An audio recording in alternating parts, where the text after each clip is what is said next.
Welcome back to the game of storytelling. This is a little different from the usual stuff on this channel, which appears to be one video a year. But I've been playing the Titan Quest 2 early access with a friend of mine, and therein lies the inspiration for this video. I didn't expect to see such creativity in quest context in an ARPG, and this video is absolutely not meant as some kind of dunk on the writing. No, I think they've done great, but there are a few things, and one in particular, which I believe need to be changed. This is your spoiler warning. Needless to say, I can't discuss these things without mentioning them. That'll be a bit tricky. As an additional disclaimer, this is an early access build. Any buggy shenanigans you might see or hear should be disregarded, and I won't be commenting on them. This is not a game review, but rather a narrative commentary and feedback video. To add some context for those who haven't played it, Titan Quest 2 is set in ancient Greece, where we are being hunted down by Nemesis, while, with the help of the Weavers of Fate, we try to stop her from bringing back Kronos and upending the world. Nemesis is the goddess of retribution, and she's quite cranky that she didn't get to kill the protagonist while they were still an infant. Suffice it to say, she's not a big fan. And in Chapter 1, she will occasionally hound the player, who doesn't possess the power to fight her, and thus must flee. The broader Chapter 1 itself takes place in farmlands stricken by war and flooding caused by the Great Dam being breached, brought upon them by the Ichthyans. These fishmen were created when the minor god Glaukos attempted to save drowning sailors by giving them gills, as we're told by Philon, the elderly scholar. He doesn't seem to hold Glaukos in high regard, questioning why anyone would worship him.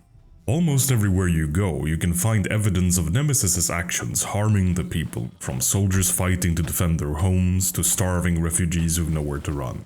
They're beset on all sides by Ichthyans, bandits, and even the dead are stirring in the nearby graveyard. It's a bleak picture, and several side quests involve deaths both tragic and heroic. Over the course of the chapter, we come to learn that Philon is in fact Glaukos, a god remorseful for distant wrongs and failings. Ashamed, he is hidden from both his godhood and the consequences of his actions. In time, the protagonist manages to coax Glaukos into actually doing something, the latter assuming his divine form to then aid the player during the rest of the chapter. Towards the end of Chapter 1, we reach the Moirai, thanks to Glaukos' help, him using his power to open the gate to their temple. They are the three Fate Weavers, and here we receive Nemesis' Die File, a relic that can absorb her power, or so we are told.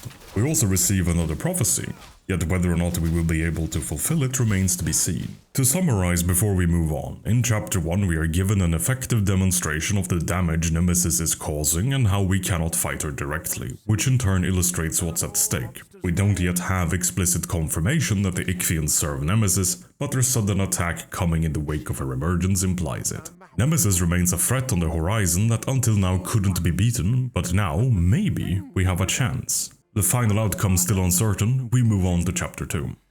Chapter 2 replaces the war-torn farmlands with desolate northern beaches, strewn with shipwrecks and more Ichthyans. Here we come across survivors of a more recent wreck, though we learn that many didn't make it. While most of the quests in Chapter 1 and 2 can be boiled down to fetch thing X or go get person Y, they're framed with interesting context, such as the two mercenary brothers, one of which being bold and brash, the other far more timid, who you're asked to go get.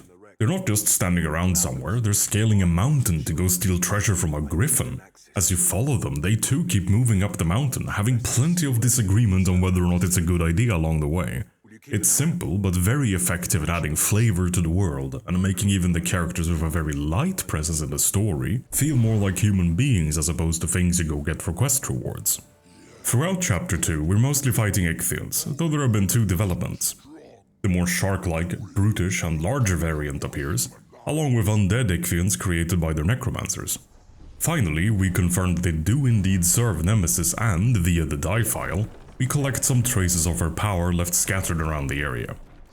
The area itself, could be argued, is one of the first problems. Unlike Chapter 1, where we could clearly see the harm done to the world by Nemesis in her quest, here we don't really get that, with the exception of one temple that we enter at one point. We're surrounded by beaches and ancient ruins, and our camp isn't teetering on the edge of being overrun by constant attacks.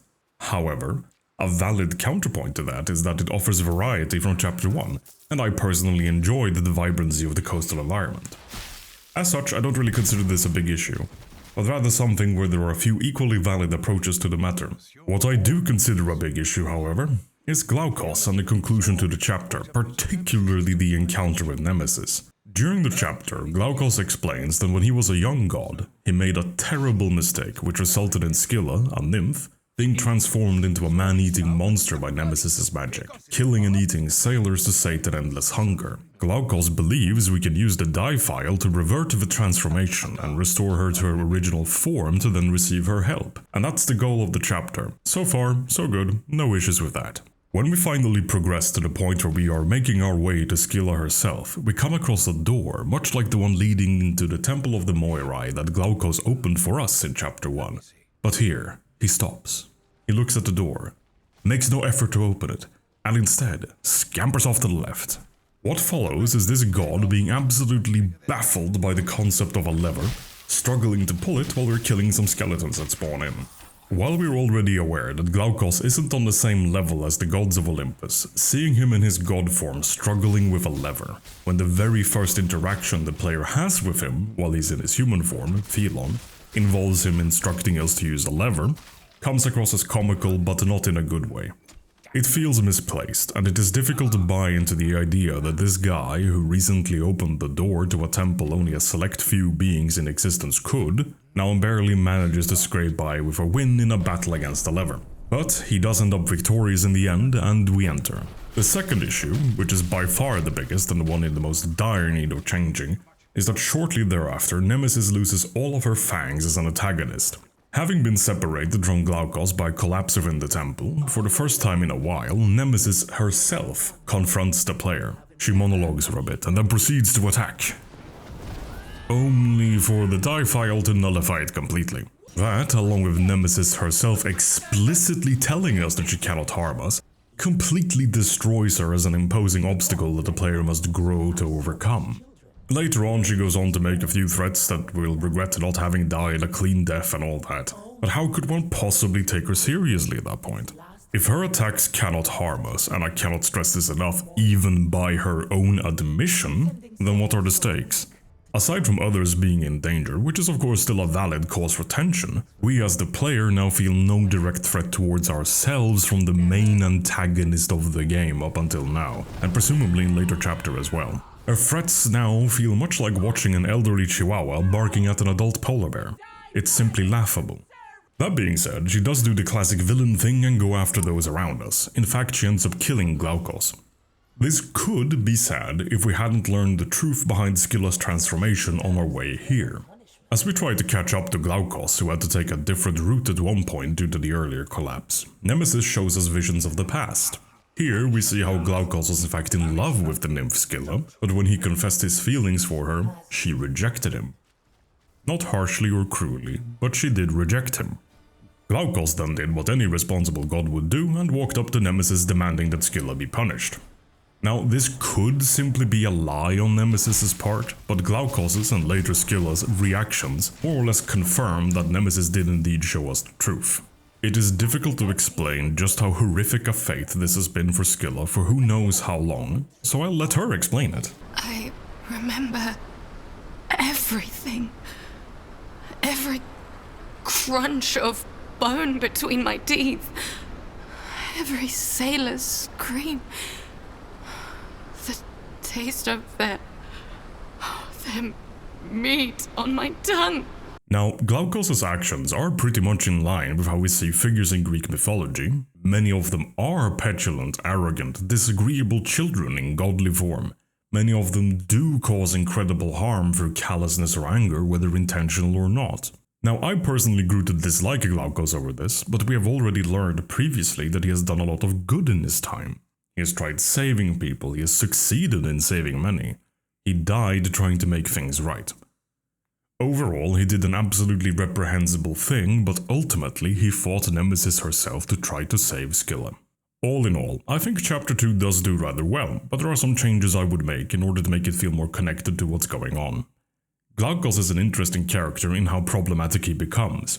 I, as a player and person, don't like him for what he ended up inflicting on Scylla, but as a writer, I think they did enough to give him nuance. Obviously, what he did was incredibly wrong, and he was wrong to hide from his responsibility for as long as he did, but as mentioned, he was willing to give his life to make things right.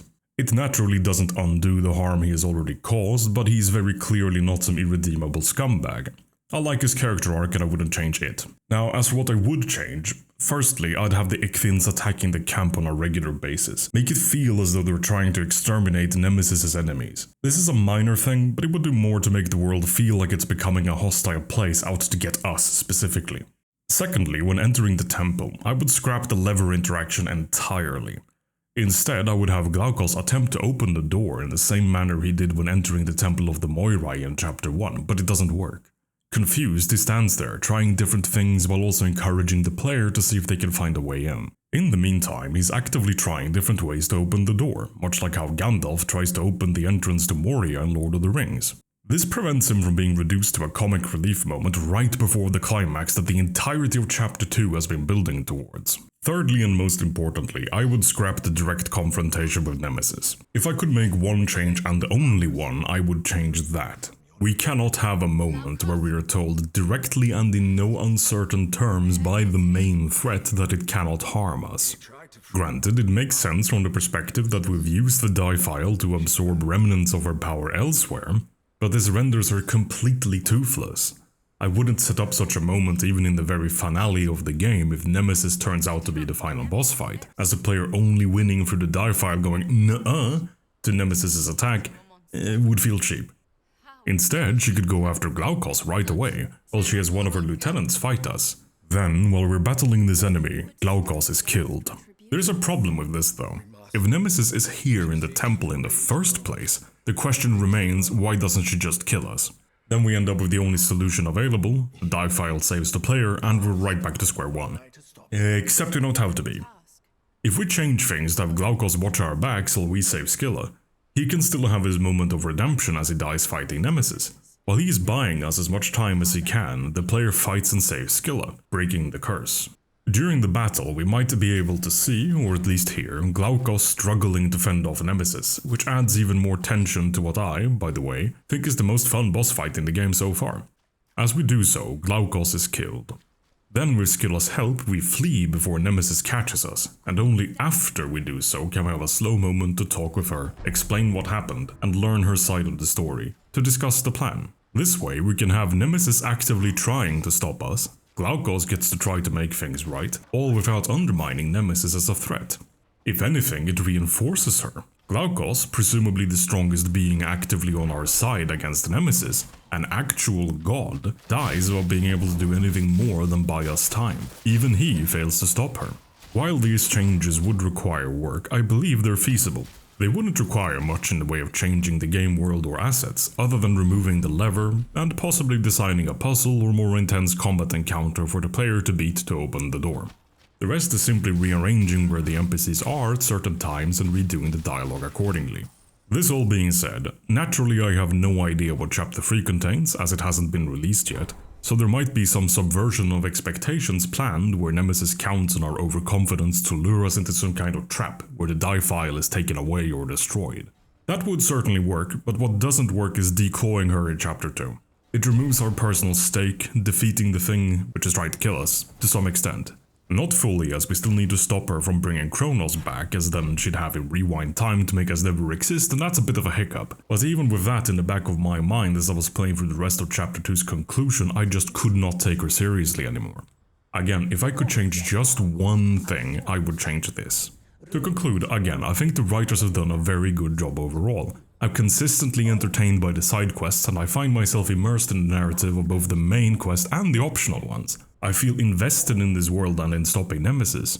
This is intended to be feedback, not bashing, and I hope you found this interesting. Please share your thoughts in the comments below, as I'm curious to see what you think. And with that, I will see you next year, I guess.